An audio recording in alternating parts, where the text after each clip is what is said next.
Hawak na ng kapulisan ng Cebu City ang top 8 most wanted person regional level na may kasong statutory rape, 2 counts, matapos itong maaresto ng mga otoridad sa Sitio Lumar, Barangay T. Padilla, Cebu City nito lamang nakaraan.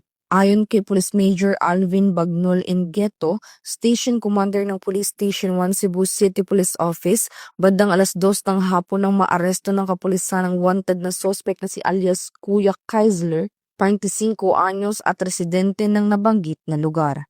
Ang suspect ay naaresto sa bisa ng warrant of arrest para sa kasong 2 counts ng statutory rape na inisyu ni Honorable Van Russell L. Enofiques, Presiding Judge ng Family Court, Regional Trial Court, Branch 3, Cebu City na walang rekomendadong piyansa.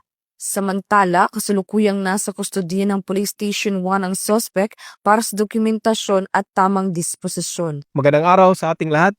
Ako po ay nananawagan sa bawat mamamayan na patuloy tayong magkaisa at magtulungan upang mapanatili ang kapayapaan at kaligtasan ng ating komunidad. Kasabay nito, nais kong bigyang babala ang publiko tungkol sa panganib na dulot ng mga individual na may nakabinbing kaso at umiilag sa batas. Ang ilan sa kanila ay maaaring magtago sa ating mga komunidad, magpanggap na karaniwang mamamayan at patuloy na gumagawa ng krimen.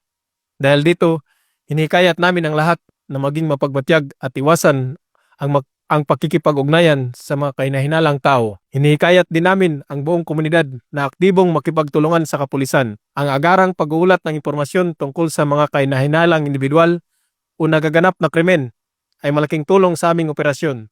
Tinitiyak ko po na ang mga impormasyong ibinibigay ninyo ay aming pangalagaan at gagamitin ng buong pananagutan. Tandaan natin, ang katahimikan ay nabibigay lakas sa kriminal, ngunit ang pakikiisa ay nabibigay lakas sa batas. Ang matagumpay na pagkaaresto ng suspect ay patunay ng Cebu City PNP ng kanilang mas pinaigting na pagpapatupad ng batas upang panatilihing ligtas at payapa ang komunidad alinsunod sa direktiba ni Police Lieutenant General Jose Melencio Sinartates Jr., Acting Chief Philippine National Police. Mula dito sa Central Visayas, sa Honyong Police News Network Correspondent, Patulungan Judith Ticanor, alagad ng batas, tagataguyod ng Balitang Pulis.